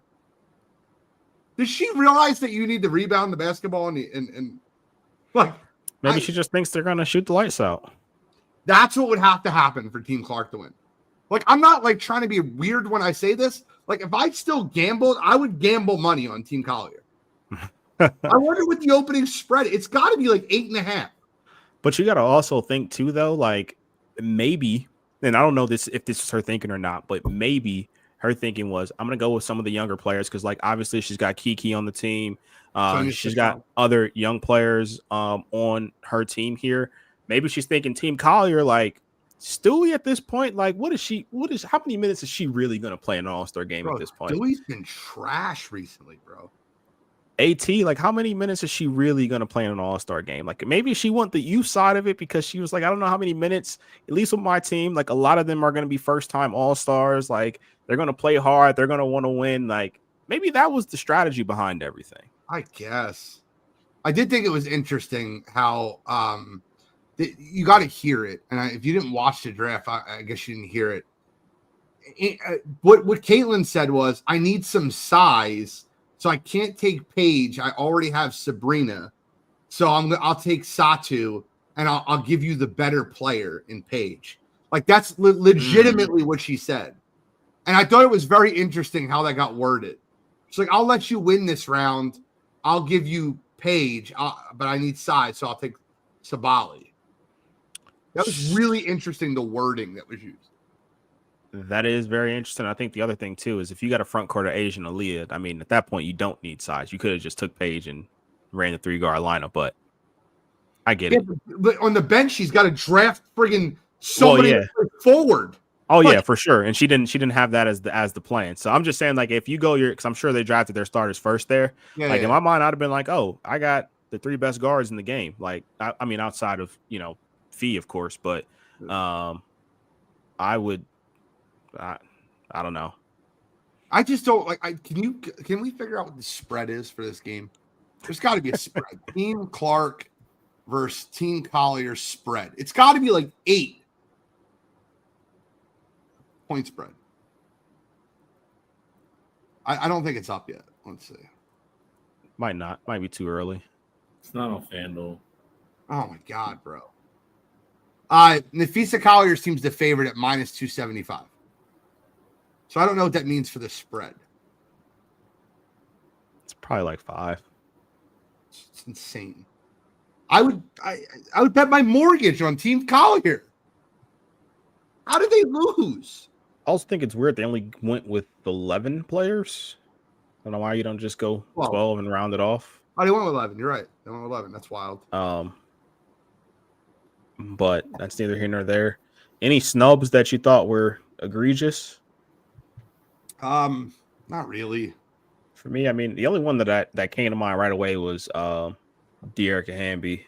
Like, she's been having a great year. I believe she got snubbed last year too. I mean, I think she's close to averaging a double-double. She's been playing well this season, but she's really the only one who I thought I would truly consider a snub. Yeah, she's averaging 17, basically 17 and 8, 17, 8 and 4. I thought she deserved to be an all-star this year. I'm not going to argue over snubs or not. Like, I think there's a lot of really good all-stars. I guess Kayla Thornton did they do the thing where everybody makes it? No, not necessarily. Because I don't see is there a team not representative on here? Oh, I don't think there's a team that's not represented. Let's look through. You got one. Indiana's got 3 players, obviously, because of fan voting, which is awesome. Thanks, Caitlin. 1, 2, 3, 4, 5. No, there's got to be teams that aren't represented. Yeah, there's got to be. I'm gonna say you got too many duplicates of teams. Confident the bid always coming through. You had too many duplicates of teams. Atlanta's got 2. Storm's got multiple. Indiana's got multiple. Washington's got multiple. New York's got multiple. So Ryan Howard have been incredible for Atlanta. And if we're really being completely honest when we say this, how good have the Phoenix Mercury been this year with Alyssa Thomas? And they just added DeWanna Bonner. We'll see what that DeWanna Bonner. But I love what the Phoenix Mercury have done this year. And, they have Satu Sabali, Alyssa Thomas. They've just played really good basketball. I will say it kind of surprised me that they've been playing this well after. I'm not going to say they blew it up per se, but obviously Diana ended up retiring. Brittany got traded. Like I don't think this was a team that had necessarily high aspirations of being very competitive. Obviously, you still have good players. AT has always been a great player. Satu's been a good player there as well. So, but how everybody gets better when they play around Alyssa Thomas. Like she's such a good point forward. She makes every player on her team better. For sure. Oh, by the way, another thing that I looked at on the Team Collier, they have the 3 best playmakers on their team. And Alicia Gray, Paige Beckers, and Alyssa Thomas. They're the 3 best playmakers. I mean, not named Caitlin. Caitlin's probably a really good Caitlin. Alicia Gray is I don't even know if it's quietly, but like if you're casual, like you probably don't know who she is, but like she is in my eyes. Without a doubt. Like without a doubt. She's right behind Fee, and that race can literally go either way. If Fee slightly falls off, like Alicia Gray can win MVP this year without a doubt in my mind. I couldn't agree with you more. And when I look at this roster, the best 3 playmakers, not named Caitlin Clark, because Caitlin Clark's a hell of a passer, are all on Team Collier. Paige, Alyssa Thomas, and Alicia Gray. Am I wrong? Sabrina Ionescu, by the way, I did this earlier, and I'm going to do it again. This is for Cottrell. It's for Cottrell. I want to make this very clear. Last year, I said Sabrina Ionescu is the most overrated player in the W. And honestly, I don't think I was wrong when I said that. But from last year's postseason to this year, Sabrina Ionescu has heard me and has made me eat my words. And I eat a lot, obviously. You can see I'm big. She has made me eat my words.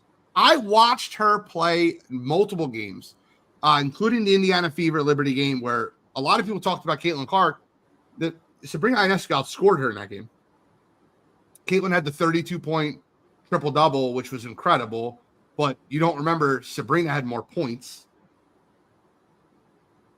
Then I watched her play last night in the star-studded game. You had Jackie Young, you had Asia Wilson, Brianna Stewart, and there was not a shadow of a doubt who the best basketball player on the court was last night. Wasn't last night, was it? It was last night. No, it was last night. They play on Tuesday nights. It was 100% Sabrina Ionescu. Her playmaking has gotten so much better. They have a guard out. Natasha Cloud normally plays point guard for them. And with Cloud out, Sabrina Ionescu's handling the ball handling duties. And she didn't shoot well. But, man, she was making pass after pass, setting up player after player. I think she had 8 assists and at least 3 or 4 hockey assists, where she passed the ball to Brianna Stewart, who gave it to somebody for a wide open layup or a wide open 3. But it was the pass that Sabrina made. So, Sabrina, I apologize. You're no longer the most overrated player. In fact, on this list, you're probably underrated. Because after what I watched from her the playoffs last year and then the beginning of this season, Sabrina Ionescu is incredible. So I want to formally apologize. Do you accept my apology, Control? Absolutely. I'm just checking. Absolutely. It's never too late to get on the Sabrina Ionescu bandwagon. Shai, what are your thoughts on Team Clark versus Team Collier? I mean, you mentioned kind of the things that are interesting. I mean, a lot of this, I think. I mean, if Asia plays, as long as she's healthy, that will help the rebounding side of things a little bit. Watching Sabrina and Caitlin play with each other could be a lot of fun. I think Team Collier probably has, like you said, maybe the more well-rounded team. I think if Team Clark shoots well though, and then using Asia on the inside, I think it could be really fun. I think it'll be a really entertaining game though. I really do. I think all the ladies will show up, and as long as they're healthy, I think everybody will play. And I think it'll be. I mean, listen, they take it seriously, so at least it'll be a competitive game. It won't be a bunch of, it won't resemble the NBA freaking NBA or All-Star game at least. So, but I mean, it should be fun. I think it'll be. I'm curious to see how many people tune in. That'll be one thing to see how much it grew this year versus last year, and I expect the viewing audience to be a lot bigger this year. I don't know if it'll necessarily be bigger this year. Only reason being is that last year it was Team USA versus the WNBA All-Stars, and I do think a lot of people wanted to tune in because, especially with it being Caitlin's rookie year, a lot of people who are starting to watch the game, obviously huge fans of Caitlin, but then other players on that that were involved in that game last year who could have potentially been involved with Team USA. Like Arike Gumbawale was another one who was last year top 5 player in the league, and she wasn't on the Team USA team there. So like I think people wanted to tune in a lot more for the storyline of what was going on, because if you were new to the W, you're like, oh, like this player's top 3 in MVP and she's not on Team USA, and Caitlin Clark's been the best player in college basketball and she's not on Team USA. So I think people had a lot of intrigue there with that. And it's not to say that people won't watch this year, but I do think that more kind of world aspect with it being Team USA involved, the numbers might not be quite the same there, but I do think it still should be a really good showing there for the W. I think it'll be interesting. I'll be tuned in. I can't wait to watch it as a whole. I do think that Team Clark's going to get dog walked, though. I really believe that. I would like, and I was kind of thinking about this for MLB as well there. Like, obviously the home run derby is special. I feel like we need to add something to All-Star Weekend. Like, I think the NBA does it. The NBA does it right in the sense of they make it an actual weekend. Obviously, the product has been falling off of a cliff, but like I like that Friday it's the celebrity game, and then Saturday you have the dunk contest, 3-point skills, all that, and then you ended by having the actual game. I would like one more event to be added. Baseball, I guess, is different because it's always the Monday Tuesday aspect of it, but for the W, like a skills contest would be fun. Like, throw in the other competitions here. Obviously, I know they do the 3-point contest with the W side, but I would like to see something else. They have the 3-point and the skills for the W side. They just don't have a slam dunk contest. Oh, of course, yeah. But did you guys see the players that are announced if they're in the skills competition or the 3-point shootout? I'm guessing nobody's really in the 3-point shootout, but I don't know who's in the skills. What do you mean? Sabrina and Caitlin aren't doing the 3-point contest, so in my mind, Sabrina's already won it, and Caitlin at this point, I don't think Caitlin wants to do the 3-point. She's out of her mind. She's out of her mind. You don't think people would tune in to watch? You want to market your league. If I'm the WNBA, I'm like, sorry, sweetheart, you got to do it, or you're not coming. We'll send you to hell home. I'm just saying, I remember it being a big thing before they were talking about, Sabrina and Caitlin versus Clay and Steph. Yep. So, and she was very against that then. I just don't know. I'm not saying she'll never do it. I just don't think at this point she wants to do it. Sabrina didn't always do it either. to make her debut in a 3-point contest at the WA All-Star Game in Indianapolis later this year. The decision was made to prioritize her first professional 3-point appearance being in the WNBA at her home arena in front of her home fans. What? I don't understand it. Instead, she has chosen to make her debut in a 3-point contest at the WNBA All-Star Game in Indianapolis later this year. She passed on a 3-point contest. We'll see. I know. It's dumb. Put her in the skills competition. Put her somewhere. I do think skills competition will make a ton of sense there. Oh God, here you hate her, dude. Just do me a favor and just say I hate Caitlin Clark. Like, if there's a comment where we're like criticizing Caitlin Clark, Kyle will come out of the bushes and he's right there with it. The funny Just thing say is, it's okay. It would be one thing for her if it was like year 5, year 6. Like, this is her second year. If she doesn't want to do the 3-point contest, I don't think it's a big deal. I don't believe you. Exactly. I don't believe you. No, what is her injury right now? She had a groin injury. She came back. Yeah, she's been. Yeah. So again, I mean, I don't mean to be an idiot, but like, I mean, I don't think. I think she'll. It's not injury related. I'll tell you that. That's not the reason. No, I just think it's more. I don't think it's injury related per se, but I think it's just extra wear and tear. They probably just don't want to put on her right now. I mean, I'm assuming she's going to play in the game. She better play in the game in Indiana. But,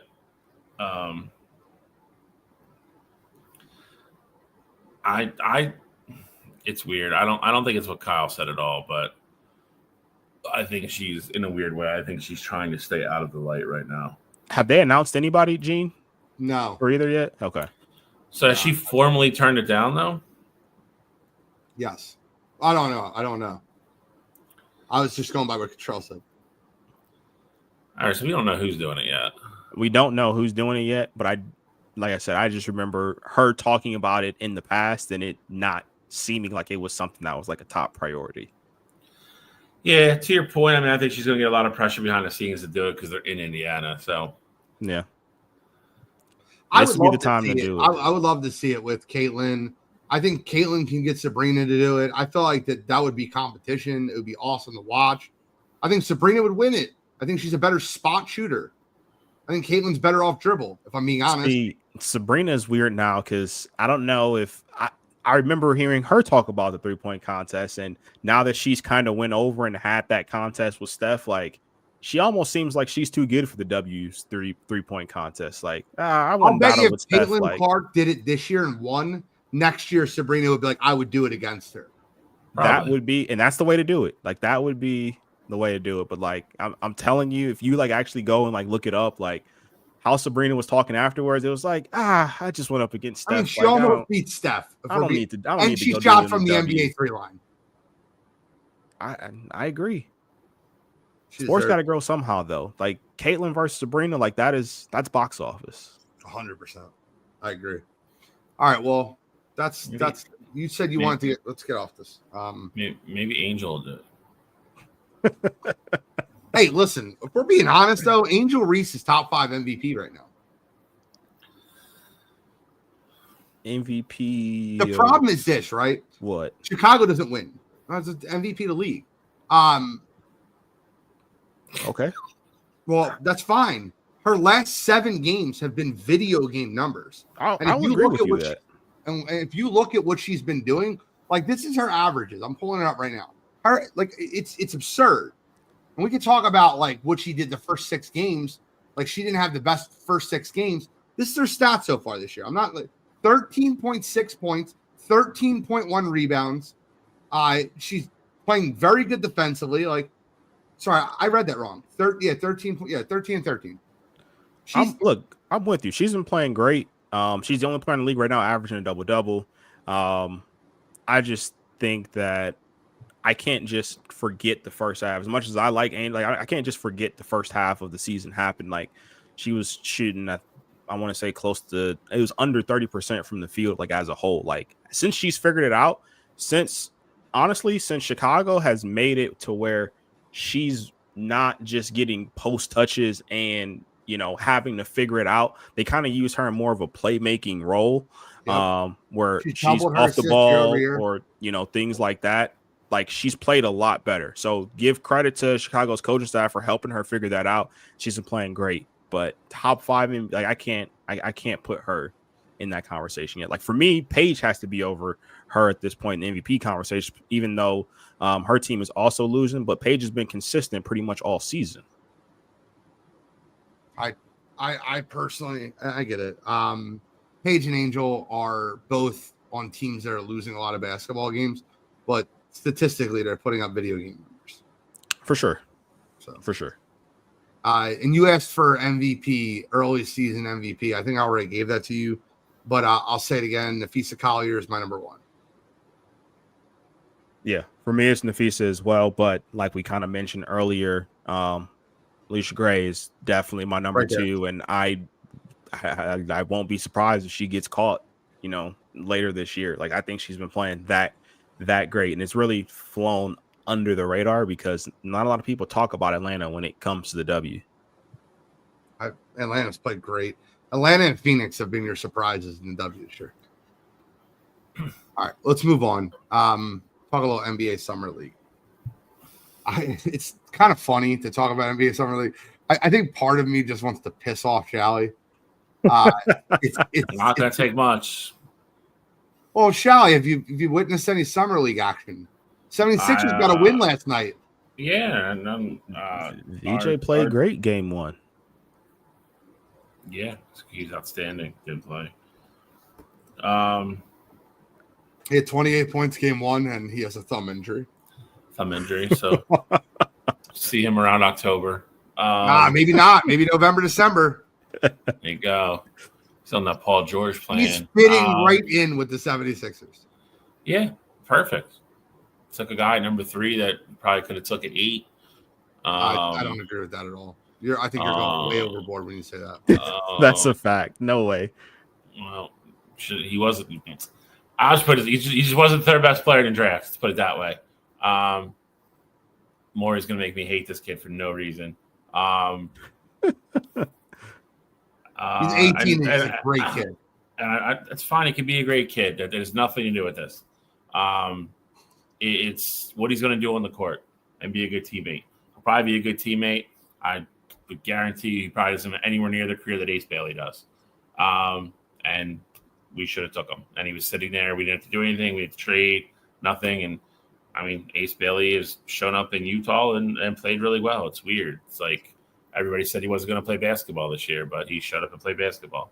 And he looks pretty electric and pretty dynamic. So it's going to be interesting. I'm not sure how much Ace Bailey you've watched in Summer League. He had a good first quarter in his second game. He had a really bad game 1, and he didn't play game 3. He did have a bad game 1. 3 for 13. He had a bad game 1. He had a good first quarter in game 2. Finished with 15 points. And then I think he had 18. 18, okay. He had 10 points in the first quarter. Yeah. And then didn't play game 3. VJ Edgecombe still has more points playing 1 game than Ace Bailey has playing 2. Let's just be very clear when we say this. It's 18 and 9 versus 28. I mean, listen, he should have a huge advantage. He's going to play with a bunch of, again, assuming JoJo and all those, that company plays, he's going to play with a bunch of better basketball players. So, we'll see. But I think in the long run, I think Ace is going to have a better career. Walter Jr. had a hell of a night last night. Did you watch that? I did not see it, but I saw the box office afterwards, and I was like, this is what I like to see. He's the one, or actually, really all 3 of us that love that kid. Obviously, he went on the run, but like even before the tournament started, I was like, Florida's going to win the national championship because they have Walter Clayton. Like he is that good. And I get it. He's small. We talked about it last week when we did our draft recap that, size is a big factor there. But when you got heart like that, when you can offensively, he's a 3-level scorer. Like he can take you to the rim. He can hit the mid range and he can hit the 3. Like special player, man. Special player. Thank God in game 3 of the Summer League, Dalton Connect finally showed up because he was awful for the first 2 games. Good in game 3.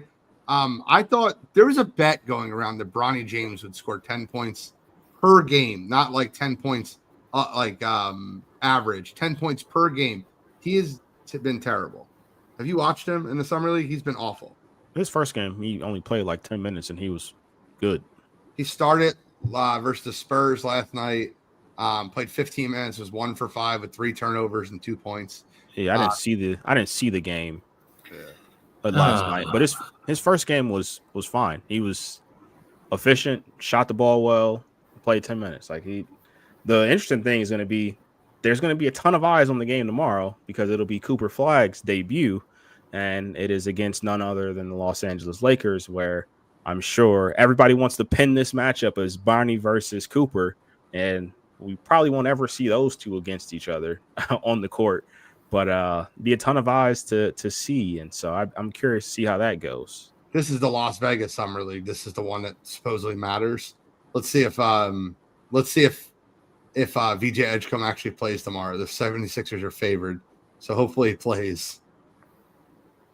They're playing the Spurs.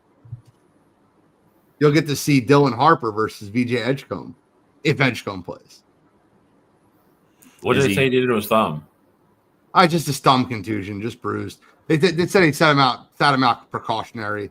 I don't know if they sat him out just to play in the Las Vegas Summer League, which is the better one that everyone plays in, instead of the Utah Summer League. I don't know if that's what they were doing. We'll find out tomorrow night. Rumor has it he was finger popping somebody's butthole. Well, why are we doing this? Finger popping each other's assholes. Jesus Christ. I'm just saying.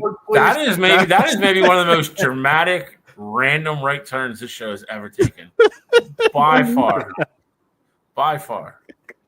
Just out of nowhere, just fingering assholes. By the way, Phoenix Mercury beat Minnesota today. What's the Thomas at 29? Sheesh. Yeah. There was somebody's summer league team that I saw, and I'm like, why is their summer league team so good? Was it? It might have been Utah. Utah had a team or maybe no, I think it actually was Washington. Washington's summer league team, like 80% of them are going to be there for game 1 of the regular season. Like, it's ridiculous. Alex Sarr is there.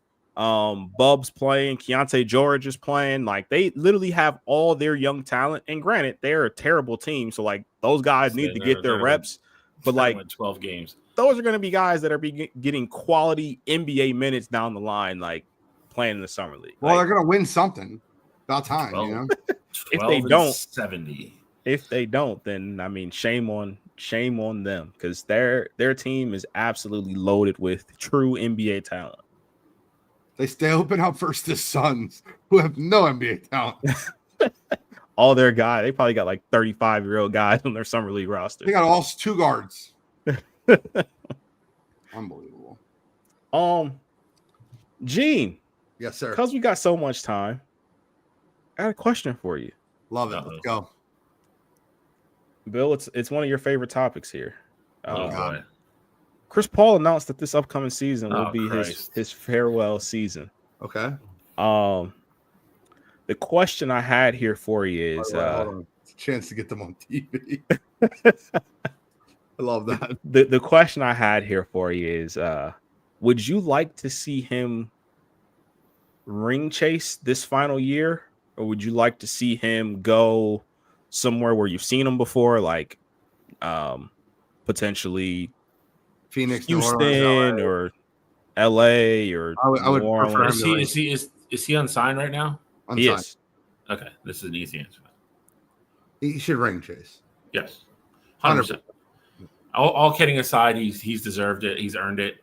Like, if you're gonna give it one more chance, you absolutely sit back and try. He'll be a backup point guard for a playoff team.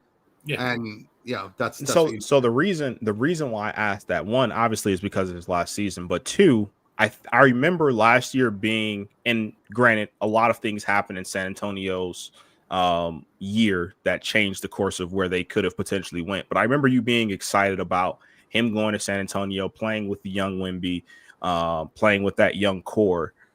So I was curious to see if you're like, all right, maybe he can go to another team like that's on the verge of potentially being a playoff team. And I remember you said the Spurs could potentially be a top 5 seed last year. So I didn't know if it was another thing where like maybe go to a 10 seed or 8 seed or whatever the case may be, and elevate them and see if they can compete. So a lot of injuries happened with the Spurs last year. So for sure.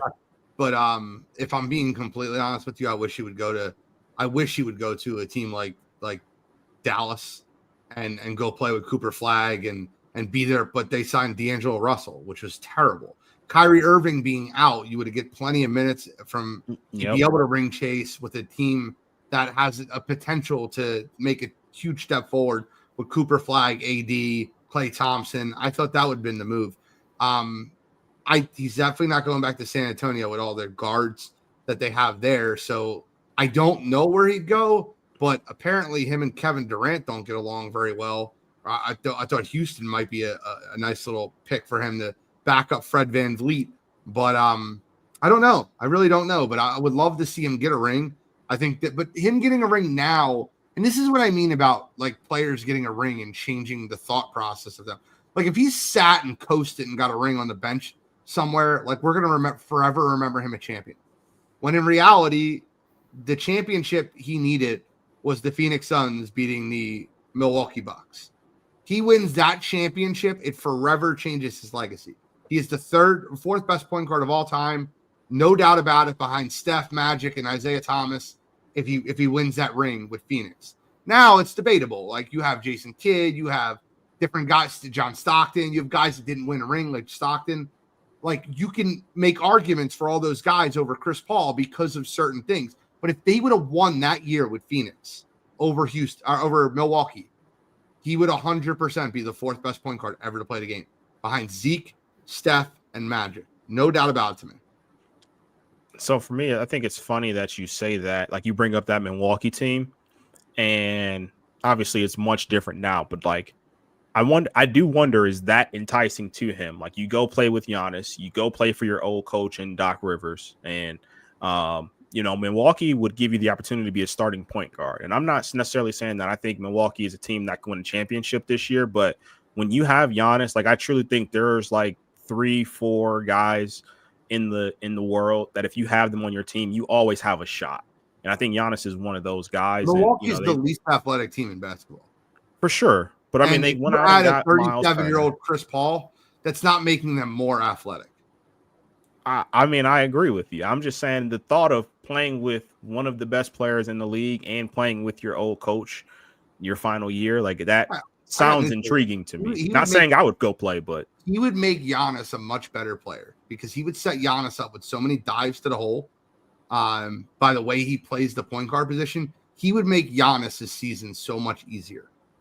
You wouldn't have to see Giannis dribbling the ball and just driving into people and hoping he gets fouled or get a layup if Chris Paul was running the point for that team.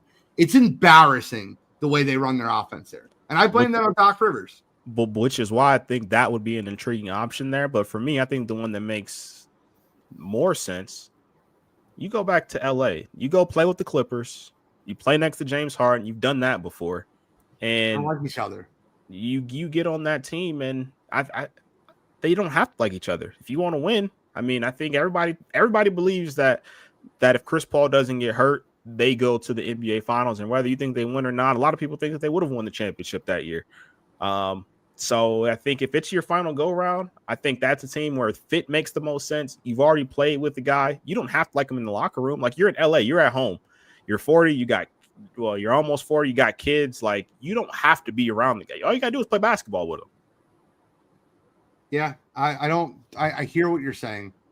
I'll go a step further and say that the Clippers, because his home is in LA.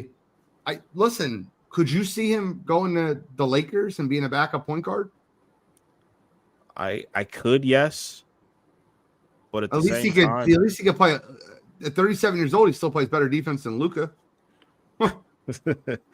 That's a fact. But I also think Chris Paul has never been a guy to just be open to a backup role. Like you think about even when he went to Golden State, it was like he should be your starting point guard. And for a while, I shouldn't say he should be, but he always wanted to be that starting point guard. And for a while, they were playing him, Steph, and Klay together. Like that was their starting lineup. And it took, 35, 40 games for him to realize Chris has got to come off the bench here. And I don't think he enjoyed that being his role. That's why he was only there for one season. So I don't know if he can just go in because you're not starting over Luka at this point, like in your career. Like it's just not going to happen. So I don't know if he'd be open to just ride the bench. I shouldn't say ride the bench, but not be a starter caliber or not even have the potential to be a starting point guard on a team. I got a fun quick thing because you brought the NBA up, and I want to get Shally involved in this. I pulled up the NBA futures. Have you guys looked at this recently after everything, all the moves? I have not. Okay. Very easy to pick who the favorite is to win the finals next year. Oklahoma City. Okay, see. The fun part is, and we could just do a quick fun trivia, top 10, 2 through 11, Shally versus Cottrell. Go side by side, and if you get 2 through 11, let me get 2, 3, 4, 5, 6, 7, 8, 9, 10, 11. Got it. It's perfect. The next 10. Who wants to go first? I'll go first. I mean, Houston's got to be next. Houston's 5. So they're 4 on this list. Cleveland's got to Plus be next. 850. Cleveland is tied for 2 with 2 other teams. 1-1. I'll go the Knicks. The Knicks are tied for 2 with the Cavaliers and another team. And then I would imagine Denver has to be up there as well. The Denver Nuggets are tied for 2. So you guys just knocked 1, 2, 3, 4, and 5 out. So now you guys have 6 through 11. I will go. They shouldn't be on here, but they probably are. I'll go with the Lakers. That's correct. The Lakers are number 6. And I will go with thinking in the West. You said the Rockets already. I'm gonna go with the Clippers. The Clippers are not in the top 10. Oh yeah, I'm sorry, I apologize. Clippers number 8. Sorry, it's 7 and 9, by the way, because we're going to 11. But 6 and 8 on the top 10, but 7 and 9. Just to be clear, I'll say Golden State. Golden State is literally number 11. They're the last team that's on this list. That counts. It's correct. You're missing number 10, number 8, number 6. I feel like it has to be big market teams, but at the same time, like Orlando is a team that makes a ton of sense to me. I'm gonna go with Orlando. Number 6, Orlando. You're just missing 8 and 10. Did we say the Spurs? No, you didn't say Spurs yet. I'll say the Spurs. Spurs are not. They're plus 4,000, which is insane. I would say I feel like they might be up there. Is Dallas up there? Plus 3,300. They are 12. So they'd be right there. But they're 1 out. Is Boston still up there? Boston is right behind Dallas at 14. They're plus 4,000. I'm trying to think of. I know we're missing some heavy. You're missing one you should get, and one that I just do not understand how they're as high as they are. It's absolutely absurd. And the only reason I could think of that it's reason it's so absurd is because the Eastern Conference is in such influx. The one you're talking about is the Atlanta Hawks. That's correct. The Atlanta Hawks are tied they're number 10. And then, Bill, if you can get number 8, then we'll go with the next one. I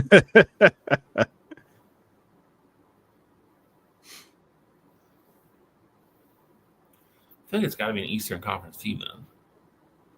I don't want to give anything away. I'll keep my mouth shut. I'll go with all the young Bucks. I'll go with Detroit. Detroit is not it. Control, close it out. We're in the Western Conference here. I got to just go through who was up there. Who's left? Somebody. I'm going to go with the team that was in the Western Conference Finals last year. I'll go Minnesota. That is correct, Minnesota. No. And the tiebreaker was going to be who's after the next one, and I was going to make Bill say the 76ers. Don't bet on them. No. They're plus 3,400. Right. And in all seriousness, though, I know we did it last week. I'm not roping you guys in because I know you won't go there. Joel Embiid plays 62 games next year. How many does Paul George play? Paul George plays 62. Let's keep him on brand. They just miss out on all the NBA awards. there's no way you guys are going to come on here because I'm not even going to ask the question, but there's no way you guys are going to come on here and say the 76ers don't have an opportunity to win a championship next year. It's not going to happen. They will have an opportunity, but they'll squander it in the playoffs like they always do. Joel Embiid will have a diarrhea or an eye injury or you're laughing. He had diarrhea for games 4 and 5 versus Toronto. Bad chicken. If they both play 62 games, they should be no lower than the 3 seed. 100%. I'm just saying because you know what you're going to get from Maxey, and this is of course assuming McCain will be fine next year. So I don't think it's crazy. The 76ers at you said 15. What are they were plus 3,400. You said, Gene? 3,300. Yeah, 3,300. Like that's. With the talent they have, that's great odds. And I love their coach. Like Nick Nurse is a very good coach. You have a good roster. Yeah, we got a really good coach to coach people that he didn't think he was going to coach. All right, so if Quentin Grimes resigns and you go Maxey, Grimes, Hedgecombe, George, Embiid with McCain, Oubre, Edwards, and Bona coming off the bench, the 76ers could win 85 to 90% of their games with those 9 players that play.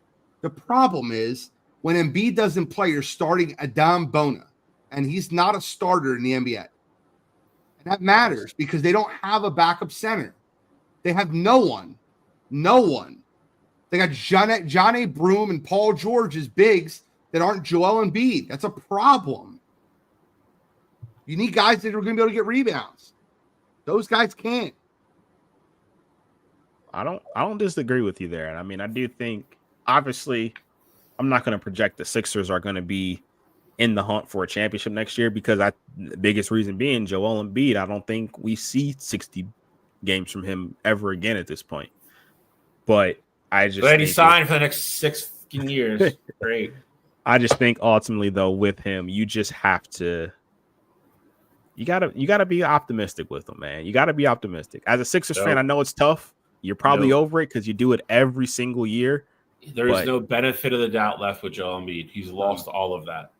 He does not get the benefit of the doubt anymore. He is firmly in.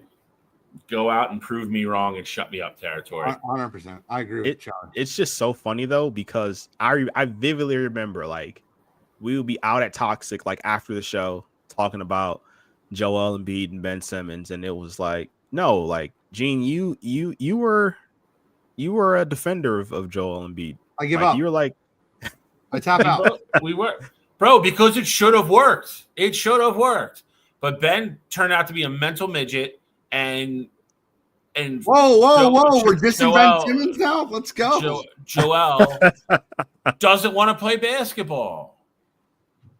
Just call it what it is. Doesn't want to play basketball. He wants to play basketball when he wants to, when it's convenient, blah, blah, blah, blah, blah. I'm over I love that Tyrese Maxey called him out. He wanted to play on Team USA.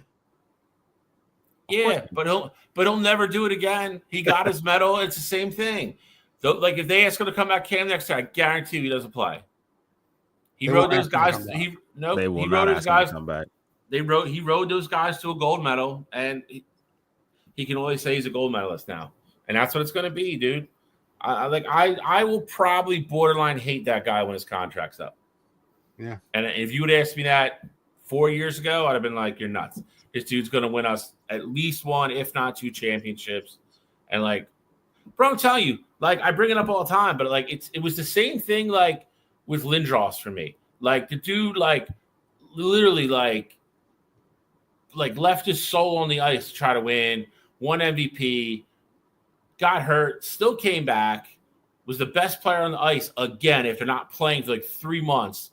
And I was like, if the Flyers could just get past the Devils, they're going to win. And then Scott Stevens hit him in the just destroyed him again. But like Joel was that in that series too. Yeah, Joel was that guy, dude. Like left his heart on the court in that Toronto series. And I was like, all right, learning experience. He'll be back next year. But like, that's our guy. That's the dude. The dude like fell down in the hallway crying because he cared so much. Like I can stand up and defend that guy forever in this city. and he's been dog shit since then. Yeah, I hated the fact that he kept calling out teammates. The first time I was like, all right, well, man, he's calling out teammates. He's having accountability. But then I realized he kept doing it. He kept calling out teammates. And then after, what drove me nuts was the fact that when he got how bitter he got when a teammate called him out. Yep. And it's one of those things where you can dish it out, but you can't take it. And I hate it the way he responded to when Tyrese Maxey called him out. But we got to get in. You got to be kidding me. All right, gent. So I'll be honest. I didn't have one until literally today. So I was reading this story, and Vikings defensive end Dallas Turner was scammed out of $240,000 after someone was impersonating a Chase Bank rep and told him that his identity was used at a branch in Arizona. So then he wired two different $120,000 transfers to what was called secure accounts, only to later realize it was a scam. So for me, this is two parts. One, the guys who are doing this to Dallas Turner, obviously you guys are scumbags. Like, why are you trying to scam people out of money here? Like, you don't get absolved from that. But on the flip side of things, Dallas Turner, buddy, you got to figure it out. Like, if someone is saying that, there's been your identity used at a branch, you don't just have to transfer $240,000 to fix it. Like, that'll never be a policy for a major bank corporation. So Dallas Turner, you gotta be smarter than that. I mean, I get it. They're getting good nowadays and things like that, but you should have seen that one coming from a mile away. So, of course, for the guys that went out and actually scammed Dallas Turner, you guys are awful. You deserve the brunt of this. But Dallas Turner, you got to be smarter than just wiring $240K just willy-nilly. So this week for me, come on, you got to be kidding me. It's going to show you how much money these guys have. That they're just yeah, whatever. Like you don't even pick up the phone and call your bank. And we're like, yo, is this legit? And they'd be like, no, don't do that. Like, he's just like, nah, send it. Like, it's wild. I thought I had one. I thought I wrote it down, and I didn't. So I don't know. I don't remember what the hell it was. Oh, bro, use the NFL and the NFLPA. I don't know what you're talking about. They struck the collusion. Yeah. Confidentiality collusion case. I can't use it because I told you I was going to use it already. But they have a confidentiality agreement that they're basically hiding concussion. It's disgusting. They've been doing that. They've been doing that for 20 years. Yeah, but they came out and said that it was a mutual agreement and that they both agreed that all the findings will be concealed, but shared amongst both parties. Yep. Well, the players are idiots for agreeing to that. Then it's Players no Association. doubt about it. You mean the Players Association? Yeah, but I mean it's run by the player reps. I mean. The problem is, though, with the PA is that you have representatives, and I can tell you without a shadow of a doubt that probably 75, maybe even higher, maybe 80% of the league has, when they have like player meetings and things like that, like they don't show up to them. So you got a bunch of, figureheads that are kind of there, but the players who it should matter to, like I guarantee Patrick Mahomes wasn't a big part of these conversations. Like whatever stars you can think of, there was probably one out of 25 of them actually showing up to these meetings and getting on board with what was happening there. Well, no, I mean, the quarterback's not going to care that much because you can't even touch him anymore. But I mean, you would think other people would, but I guess since they agreed that they're going to share it and be out in the open with each other, I mean, I guess it'll still help towards their getting care and all that stuff. NFL just doesn't want the black eye, which is, I'm assuming they gave the NFLPA something to agree to that on the back end. So whatever. Again, just let's just drop the facade that they care and just let them play football. And if you sign up and you get hurt, it is what it is. I'm just tired of the whole we're steadfast in believing, player safety is a big deal. It's not. They don't care. Well, I have a fun. You got to be kidding me this week. I'll loosen it up for you guys.